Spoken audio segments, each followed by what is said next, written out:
안녕하세요 여러분. 정말 정신없는 월요일입니다. 자, 오늘 코스피와 코스닥은 디커플링이 되면서 마무리가 되었습니다. 오늘 코스피 지수는 마이너스 0.31% 하락으로 마감이 되었습니다. 장 초반에는 코스피는 이렇게 1% 이상 급락이 나왔지만 장중 후반으로 가면서 하락폭을 축소하는 모습을 보여주었습니다. 자, 오늘은 한국의 옵션 만기일 이벤트 때문에 정말 변동성이 너무너무나 심했습니다. 이번 주 목요일이 옵션 만기일 이벤트가 있는 날인데 이날은 헝다그룹의 이자 납입일까지 겹친 상황입니다. 중국의 헝다그룹이 이번 주까지 또 달러 채권 이자를 납입하지 못한다라면 디폴트 선언을 할 가능성이 상당히 높으며 이런 이슈들 덕분에 외국인과 기관 같은 경우에는 코스피를 이렇게 순매도 중이며 외국인 투자자들 같은 경우에는 지수 하방 베팅인 풋옵션을 이렇게 연일 매수 중입니다.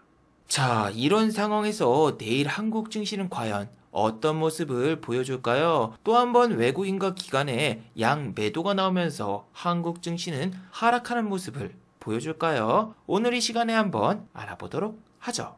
자, 지금 시각이 3시 57분입니다. 시간의 단일가 유럽장, 미국장, 그리고 야간 선물도 다 끝나지 않았습니다. 그래서 매까지는 배제를 해보고 진행해 보도록 하겠습니다. 자, 그럼 먼저 해외 시황과 국내 시황 그리고 오늘의 특징주를 한번 살펴보도록 하겠습니다. 자, 그럼 먼저 해외 시황입니다.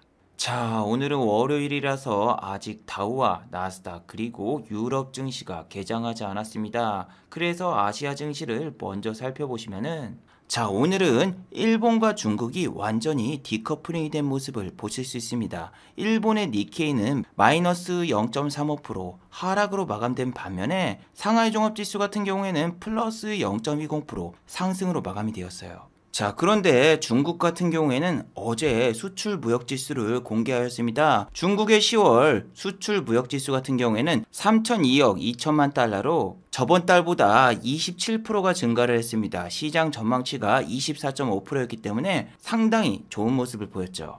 그래서 상하이 종합지수 같은 경우에는 장 초반부터서 상승으로 출발했고 장중에 잠깐의 하락이 있었지만 결국 이렇게 상승으로 마감이 되었어요.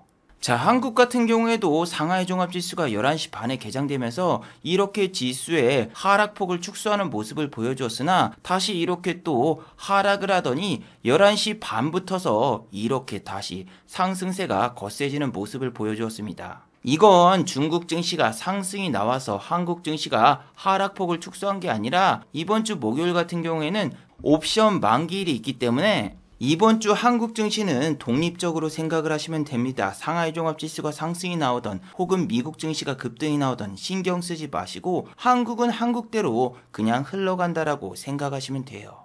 자, 그리고 아침에는 니케이 같은 경우에는 이렇게 플러스 0.42% 상승으로 출발했으나 차익 실현 매물이 쏟아지면서 이렇게 하락으로 마무리가 되었어요. 혹시라도 일본도 한국처럼 요소수 대란 때문에 갑자기 증시가 하락이 나왔나? 그건 아니었습니다. 일본과 미국 같은 경우에는 자체적으로 요소수를 생산하고 있기 때문에 이번 요소수 대란과 전혀 무관합니다. 단순하게 일본 같은 경우에는 차익 실현 매물이 쏟아져 나오면서 이렇게 하락이 나온 거죠. 자, 그리고 대만의 TSMC의 주가가 오늘 플러스 0.33% 상승이 나오면서 대만 증시 역시 이렇게 플러스 0.68% 상승으로 마무리가 되었어요. 아니, 대만 증시 같은 경우에는 이틀 동안 반등이 나왔는데 한국의 코스피 같은 경우에는 지금 4일 연속으로 이렇게 계속되는 하락세가 이어지고 있죠.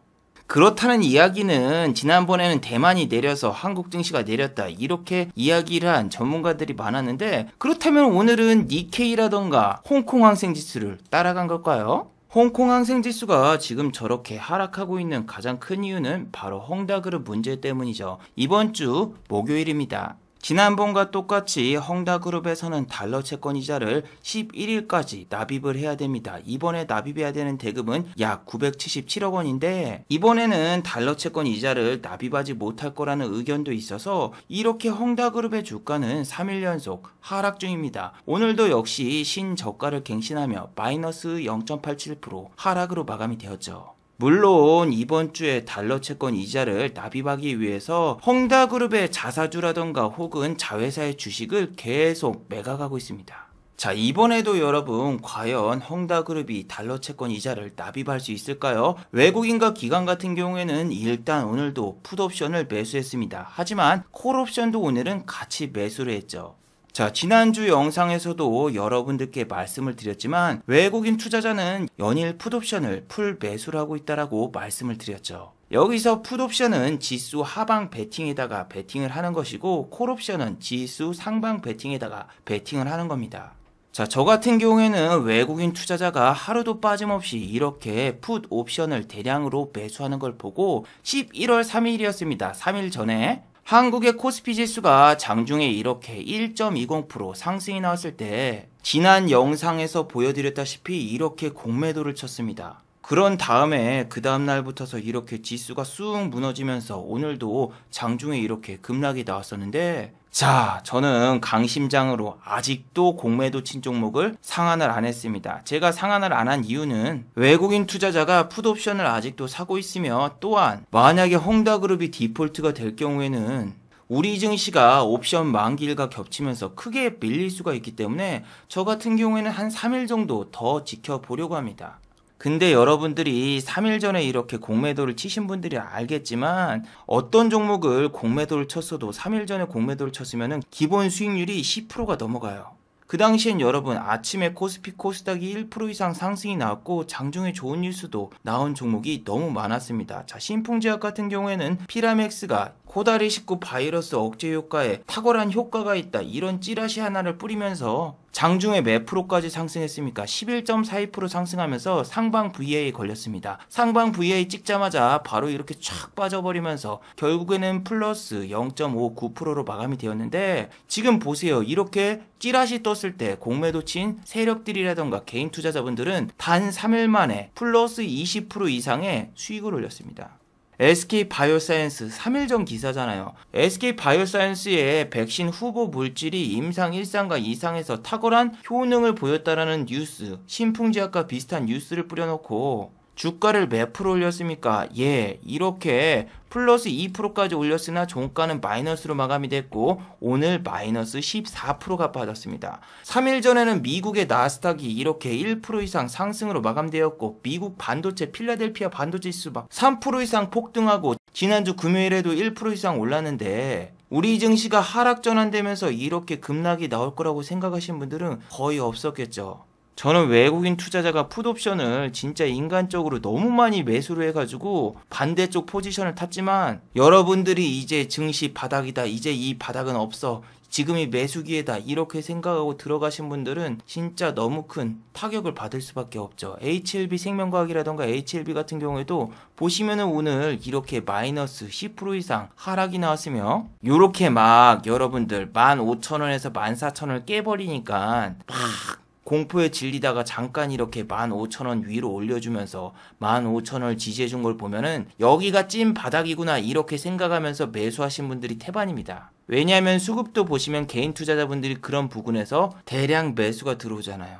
그래서 여러분들이 헝다그룹 이슈도 에이 이거 지난번에 나온 뉴스인데 이걸로 또 빼겠어? 이렇게 방심하는 순간 외국인과 기관은 진짜 저런 이슈로 또 한 번 증시를 뺄 수도 있어요.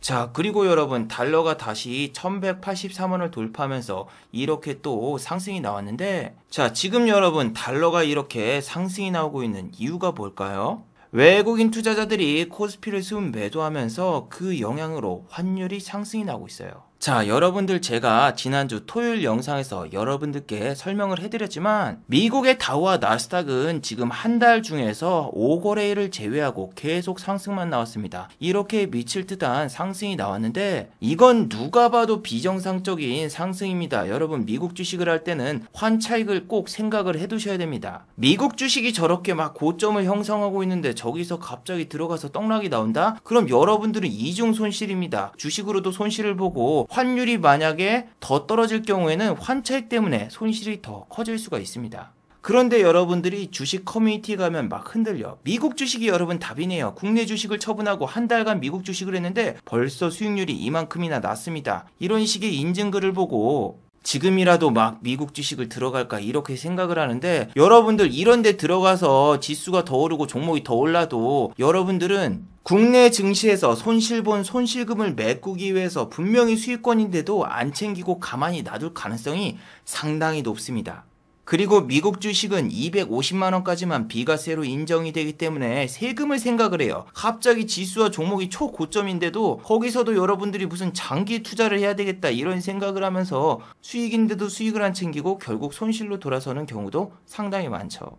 그래서 여러분들이 미국 증시를 들어가도 환율 좀 내리고 미국 증시가 조정이 왔을 때 그때 들어가는 걸 추천해드리지, 지금처럼 환율도 최고점에다가 또 지수도 최고점이야. 그리고 여러분, 세계 증시가 다 이렇지 않잖아요. 지금 다우와 나스닥만 지금 정신이 나가가지고 한 달 중에서 뭐 일주일만 제외하고 이렇게 계속 상승 중인데, 다른 나라들 안 그렇잖아. 정신을 좀 차리셔야 돼요. 우리나라 증시도 작년에 신풍제약이라던가 시젠 이런 종목이 비정상적으로 막 올라갈 때 삼성전자라던가 현대차 같은 경우에는 지수가 올라도 움직이지 않아가지고 이런데 물리신 분들 같은 경우에는 삼성전자하고 현대차 손절하고 저쪽으로 갈아탔으면 다 복구하고도 남았을 텐데 아쉽다 이렇게 생각을 했지만, 얘네들은 다시 원위치로 돌아가고 있잖아요. 본연의 주가 그 가격대로 돌아가고 있단 말이에요. 물론 미국 증시 같은 경우에는 한 달이 아니라 지난번처럼 막 이렇게 두세 달간 계속 랠리가 찾아와서 지금이 고점이라고 보여도 또 계속 한두 달 랠리가 펼쳐질 수도 있지만, 여러분 다음 주 금요일은 미국의 옵션 만기입니다. 미국의 옵션 만기가 있는데 다음 주는 그렇게 쉽게 호락호락한 증시가 보이지 않을 가능성이 높고, 11월 말에는 테이퍼링도 시작이 되잖아요. 작년 같은 이런 미칠 듯한 두세 달간 상승 랠리가 또 나오기보다는 미국 FOMC 회의할 때마다 금리 인상 이야기 나오면서 어느 정도 조정을 거쳐가겠죠. 아니, 불과 두 달 전까지만 해도 다우와 나스닥이 이렇게 한 달 내내 조정을 줄 때 이때는 안 들어가고 지금 이렇게 올랐을 때 들어가는 거는 국장에서 손실본 손실금을 메꾸기 위해서 다우와 나스닥으로 넘어가는 거잖아요. 자, 그리고 여러분, 앞으로 국내 증시는 난이도가 더 올라가지 내려가진 않을 겁니다. 현재 공매도 전면 재개를 하고 있지 않지만 곧 공매도 전면 재개가 될 예정이며, 공매도 전면 재개를 하기 위한 명분은 뭘까요? 바로 MSCI 선진국 지수 포함 뉴스죠. 한국은 현재 MSCI 신흥국 지수에 편입이 되어 있는데, 만약 외국인 투자자가 MSCI 선진국 지수에 한국이 포함이 되어 있을 경우에는 최대 61조 원의 순매수가 지속될 수 있을 거라는 레포트가 나왔죠. 자, 그래서 홍남기 경제부 부총리가 지금 MSCI 선진국 지수에 포함시키기 위해서 공매도를 완전 재개해야 된다, 이렇게 의견도 주장하고 있죠. 근데 여러분, 공매도를 완전 재개해도 MSCI 선진국 지수에 한국은 포함될 수 없습니다. 바로 가장 큰 이유는 우리는 환율 시장을 완전히 개방하지 않았어요. 자, 외환시장 같은 경우에는 외환 선물은 장이 마감된 다음에 거래가 돼도 현물 같은 경우에는 6시 이후에 거래가 되지 않죠. 그렇기 때문에 한국은 단 한 번도 MSCI 선진국 대상 관찰국이라던가 혹은 예비 심사국에 포함된 적이 없습니다. 아예 심사조차 거쳐간 적이 없습니다. 그로 인해서 어차피 공매도를 재개한다고 해도 한국은 MSCI 선진국 지수에 포함될 수 없어요. 하지만 여러분, 분명히 기재부에서 저렇게 액션을 취한 거 보면은 공매도 완전 재개는 언젠가 될 것이고 우리는 그거에 대비를 해두셔야 됩니다. 여러분들이 지금 생각하기에는 한국 증시의 난이도가 어떤가요? 어렵나요? 아닙니다. 이 정도면 아직까지 할만합니다. 우리 럼프 형이 집권하던 그 시절에는 진짜 말 한마디에 지수가 하루에 3% 혹은 서킷 브레이커 이런 게 일상 다반사였으며, 트럼프 대통령이 트위터에다가 중국 니네 마음에 안 든다, 애플 공장 철수하고 빨리 미국으로 넘어와, 저런 거 한마디 하면은 미국 증시도 그냥 개박살났습니다. 그런 시절을 비교해보면은 지금 뭐 코스피 3300에서 코스피 2900으로 내려온 거 아무것도 아니죠. 저는 여러분 그때 그 시절이 그립기도 하고 행복하고 재밌었습니다. 그 당시에는 일주일에 주식을 하루에 한 번밖에 안 하고, 한 달에 주식을 많이 해봤자 4-5번밖에 안 하고, 해외에 나가서 여러 가지 생활을 하다가 돌아와서 약간 주식하고 히트앤런 작전을 쓰면서 주식을 했었는데, 그 당시에 수익률 보시면은 절대 나쁘지 않았고, 그 당시에는 여러분 2600에서 1800까지 떨어지는데도 어떻게든 수익을 냈었어요. 그 당시에는 해외에서 생방송도 진행하면서 매주 해외를 돌아다니면서 정말 재밌는 시간을 보냈었죠. 오늘도 보세요. 지수는 이렇게 하락을 했지만 상승과 하락 종목을 보시면은 상승 종목이 더 많아서 오늘 같은 경우에는 충분히 해볼 만한 그런 증시였죠. 여러분들은 오늘 어떤 종목, 어떤 섹터를 매매해 보셨나요? 저 같은 경우에 이렇게 보시면은 여러 가지 종목을 매도를 해봤는데, 제가 여러분 토요일 영상에서 NC소프트와 카카오게임즈에 대해서 여러분들께 말씀을 드렸었죠. 자, NC소프트 같은 경우에는 리니지 더블이 이번 주말에 구글 스토어 매출 1위를 달성했다라는 뉴스가 나왔었죠.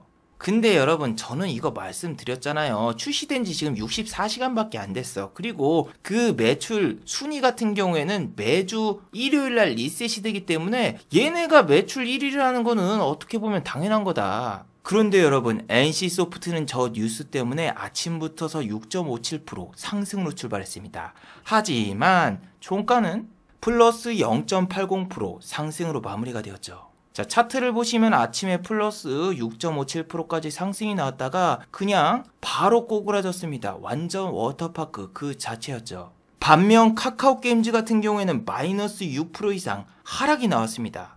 자, 그런데 저는 지난주 토요일 영상에서 여러분들께 카카오게임즈는 분명히 MSCI 지수 편입 때문에 여러분들을 꼬시기 위해서 10만원을 터치할 거다, 이렇게 말씀을 드렸죠. 자, 오늘 보세요. 10만원 터치했죠. 거기다가 또 마이너스 6%에서 이렇게 올라왔는데, 저는 여러분 말로 떠들지 않습니다. 제가 직접 카카오게임즈를 매매를 해봤어요. 자, 여기 체결 내역을 보시면은 분명히 카카오게임즈가 이렇게 매도된 거를 보실 수 있죠. 어머 천재님, 지금 이거는 카카오게임즈가 아니라 카카오뱅크 아닌가요? 에이, 무슨 소리예요. 분명히 카카오게임즈잖아요. 아니 천재님, 무슨 소리예요. 차트를 봐도 이거는 아무리 봐도 카카오게임즈가 아니라 카카오뱅크인데.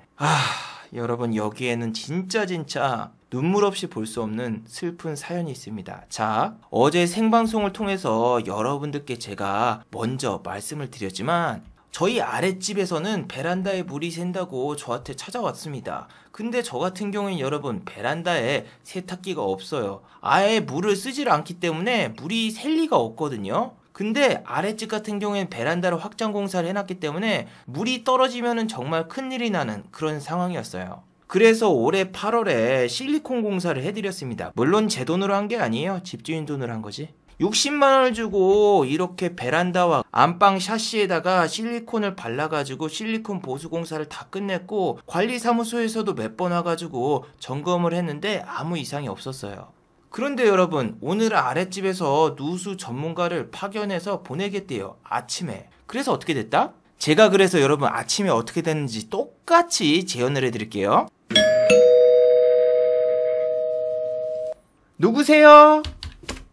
이렇게 된 거예요. 여러분, 내가 초인종이 울려가지고 나가가지고 카카오 게임즈를 딱 선택을 해야 되는데 한 번 더 내려가지고 카카오 뱅크를 딱 쳤어. 그런 다음에 문을 열어준 다음에 아무 생각 없이 매수를 했는데, 와, 정신을 차려보니까 이게 카카오 게임즈가 아니라 카카오 뱅크인 거야. 자, 그리고 여러분 차트를 보세요. 카카오 뱅크 같은 경우에 아침에 이렇게 빠졌다가 잠깐 올랐다가 이렇게 쭉 내려가면서 횡보를 했는데, 같은 시간 카카오 게임즈는 여기서 제가 매수하려고 했는데 매수하자마자 이렇게 3% 이상 상승이 나오고 종가까지 최고가를 갔단 말이에요.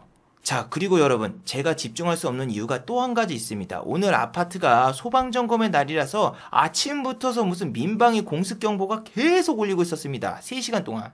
삼성전자에 3억 들어봤자 족보 아니지만 뭐 알아 네가 닥터를? 아이비 김영이 대장이라고.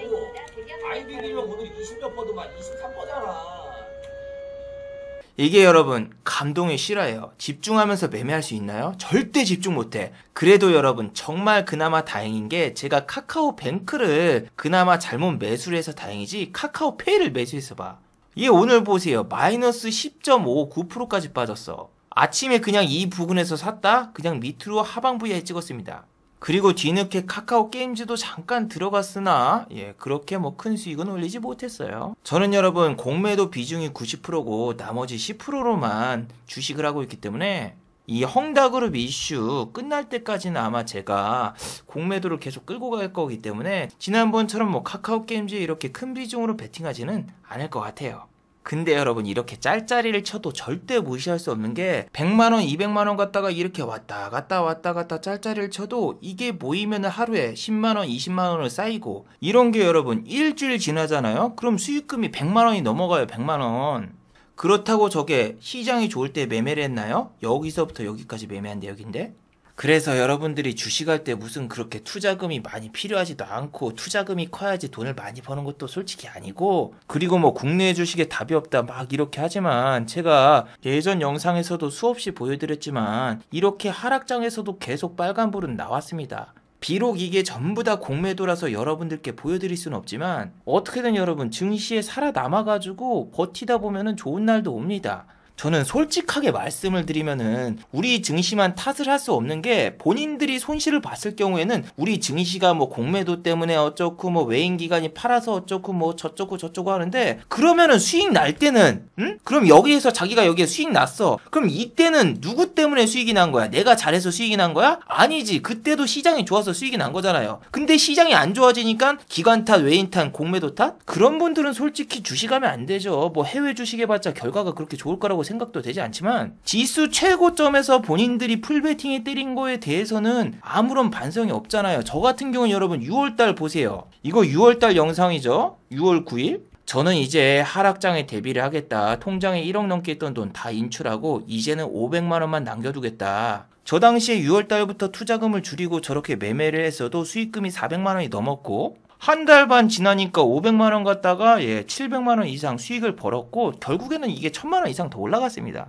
그런데 저는 6월 초부터서 우리 증시가 하락을 할 것 같아가지고 투자금을 줄이고 이렇게 조금씩 이렇게 매매하면서 준비를 다 해둔 거예요. 만약에 투자금을 예전처럼 억 단위로 하고 상승장에 취해가지고 그냥 고점에서 비중 베팅 풀로 때려서 봐봐요. 그러면은 이렇게 막 8월달, 9월달, 10월달에 전부 다 깨져가지고 계좌 그냥 박살 났습니다. 그런데 6월 초 같은 경우에는 정말 미친놈 취급을 당했죠. 지수가 계속 오르니까 아니 지금 이때 어떻게 비중을 줄이냐. 너 지금 코인으로도 손실 봤는데 코인 손실금 비중 늘려가지고 그냥 주식을 한 번에 복구시키면 되지 않느냐. 뭐 이런 소리 붙어서 훈수하시는 분들이 정말 많았었죠. 자, 그런데 여러분 비중이 적으면은 비중이 적은 만큼 유리한 점도 있어요. 자, 이 종목을 보세요. 자, 원하이텍 같은 경우는 제가 매수를 얼마 했습니까? 4,280원에 매수를 했죠. 자, 그런데 여러분 이 지금 호가창에서 뭔가 이상한 점을 느끼지 못하고 계신가요? 일단은 시간대를 보시면 여기가 지금 18분이고 여기가 지금 17분. 약 1분 동안 거래량이 그렇게 크지가 않습니다. 일단 이렇게 거래량이 크지도 않으면서 주식 발행수도 별로 없고 또 호가 공백이 존재하죠. 여기 보시면은 4,295원인데 그 다음 호가인 4,290원도 없고 4,285원도 없습니다. 이렇게 호가가 두 개가 좀 비어있고 위에 VI가 보이고 있습니다. VI. 자, 그리고 한국 증시가 아침부터서 이렇게 폭포수처럼 내려가고 있습니다. 이럴 경우에는 소형주로 수급이 많이 쏠리는 경향도 있죠. 자, 지금 여기 보시면 이 밑에 있는 천주 제가 걸어놓은 겁니다. 왜냐하면은 여기 100주, 200주, 300주, 400주 이렇게밖에 없으면은 사람들이 들어오질 않아. 하지만 증시가 안 좋고 소형주에 관심이 쏠리면은 위에 V자 마크를 보고 메칸더 V 마냥 무조건 달려드는 개인 투자자분들이 있을 겁니다. 그리고 어떻게 됐다? 상방 VI 직행. 얼마나 대단해요. 단 1분 만에. 자, 그런데 여러분 이 화면에서 심리전이 들어간 걸 아셔야 돼요. 자, 여기에 만약에 막 10만 주 혹은 만 주만 쌓여있다? 그럼 이거는 험해수구나. 이쪽에다 잠깐 받쳐놓는 척하고 다 빼겠지. 이렇게 생각해서 개인 투자자분들이 안 돌아요. 그리고 단타의 저항 JP모건이 지금 이렇게 떠있기 때문에 이게 좀 자연스럽게 걸려 있어야 돼요. 지금도 원하이텍 종가를 보시면은 여기 막 100주, 1000주 막 이 정도 걸려 있잖아요. 이 정도가 평소 걸려 있는 양이야. 그리고 저런 데다가 막 만주 걸어놓으면은 저 종목에 물리신 분들이 지금이라도 탈출해야 되겠다 하면서 오히려 투매가 나올 수 있습니다. 개인 투자자분들이 세게 던지지 못할 정도, 그냥 평소에 받쳐놓는 정도만 이렇게 딱 걸어놔야지 오히려 투심이 더 살아납니다. 자, 그리고 원하이텍 같은 경우에 이렇게 VI에 진입했을 때 호가를 건너뛰어버리죠. 소형주기 때문에 얘는 매수세가 몰리면은 그냥 1%, 2%는 건너뛰고 바로 갑니다. 자, 그리고 저는 VI가 끝나자마자 그냥 미련 없이 바로 시장가로 매도. 얼마에 매도했다? 4,410원. 자, 그런데 제가 이렇게 매도하자마자 요렇게 밑으로 빠져버리면서 다시 제가 매수했던 매수가 근처로 내려와 버리고 말죠. 이게 단 3분 동안 벌어진 일입니다. 분명히 시작 시간은 9시 18분. 그리고 제가 익절까지 걸린 시간은 단 3분. 절대 큰 돈으로는 호가가 막혀버리고 호가 공백을 메울 수 없기 때문에 이렇게 매도가 불가능한데 이렇게 소액으로도 재밌게 매매를 할 수가 있습니다. 물론 제가 이렇게 판 다음에는 훨씬 더 높은 가격까지 올라갔지만 그냥 이런 종목 놔주면 됩니다. 그래서 이렇게 아침에 막 지수가 1% 내리고 있고 종목들이 막 이렇게 80% 이상 내리고 있어도 어떻게든 여러분 살아남아서 매매할 방법은 분명히 있어요. 물론 저 같은 경우에는 공매도가 메인이고 이거는 유튜브 영상을 위해서 그냥 짤짤이로 매매한 거지만 소액이라서 더 즐겁고 재밌고 빠르게 매매할 수 있다. 이 정도만 좀 알아두세요. 자, 그리고 여러분, 오늘은 게임주들이 미친듯이 막 이렇게 상승이 나왔는데 어떠셨나요? 오늘은 NC소프트를 제외하고 모든 게임주들이 그렇게 나쁘지 않았습니다. 위메이드 같은 경우에도 오늘 이렇게 10% 이상 상승이 나왔으며 게임빌은 완전히 미쳤더군요. 2014년을 보는 것 같았어요. 갑자기 17% 이상 급등. 그리고 시간의 단일가에서도 게임빌은 현재 이렇게 3% 이상 상승이 나오는데 게임빌이 지금 이렇게 시간의 단일가에서 상승이 나온 이유는 딱히 없습니다. 하지만 여러분, 게임주들이 이번 주에 이벤트가 너무너무나 많습니다. 이런 이벤트 때문에 지금이 정말 끝물이 아닌가 이런 생각도 듭니다. 일단 여러분, 오늘은 미국의 메타버스 기업 로블록스가 실적을 발표해요. 자, 로블록스 같은 경우에는 지난주에 나스닥이 상승했는데도 불구하고 이렇게 마이너스 5.50% 하락이 나왔습니다. 하지만 오늘 메타버스 관련주 스텝 바이 스텝, 자이언트 스텝 같은 경우에는 이렇게 13.95% 상승이 나왔어요.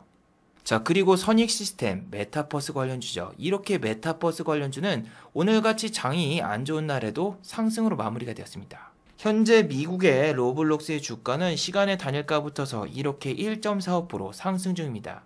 이게 로블록스의 실적이 잘 나오거나 혹은 로블록스가 내일 급등하면은 우리나라는 이미 선 반영을 받았고 내일 외국인과 기관이 투매가 나오면서 던져버릴 수 있는 가능성도 반드시 생각을 해두셔야 됩니다. 자, 그리고 이번 주 수요일이죠. 세븐나이츠 넷마블의 게임입니다. 이 게임이 글로벌 출시가 확정이 됐기 때문에 넷마블 같은 경우에도 오늘 주가가 이렇게 또 상승이 나왔죠.